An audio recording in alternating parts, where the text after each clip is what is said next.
Market ಠಾಣೆಯ ವ್ಯಾಪ್ತಿಯ ಕಳ್ಳತನ ಪ್ರಕರಣ, ಒಬ್ಬ ಆರೋಪಿಯ ಬಂಧನ, 6.37 ಲಕ್ಷ ಮೌಲ್ಯದ ಸ್ವತ್ತು ಜಪ್ತಿ. ಹೌದು,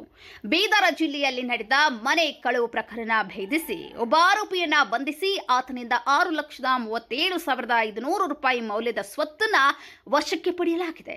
ಆರೋಪಿಯನ್ನ ನ್ಯಾಯಾಂಗ ಬಂಧನಕ್ಕೆ ಒಪ್ಪಿಸಿದ ಪೊಲೀಸರು ಬೀದರ ನಗರದ ಮಾರ್ಕೆಟ್ ಪೊಲೀಸ್ ಠಾಣೆಯಲ್ಲಿ ಸರಹದ್ದಿನಲ್ಲಿ ನಡೆದ ಪ್ರಕರಣದಲ್ಲಿ ಒಬ್ಬ ಆರೋಪಿಯನ್ನ ಬಂಧಿಸಿ ಆತನಿಂದ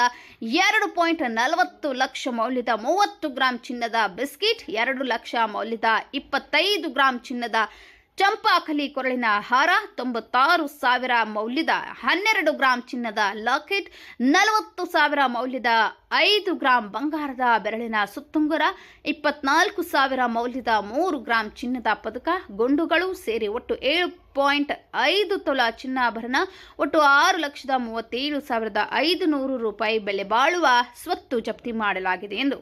ಜಿಲ್ಲಾ ಪೊಲೀಸ್ ವರಿಷ್ಠಾಧಿಕಾರಿ ಪ್ರದೀಪ್ ಗುಂಟಿ ತಿಳಿಸಿದರು.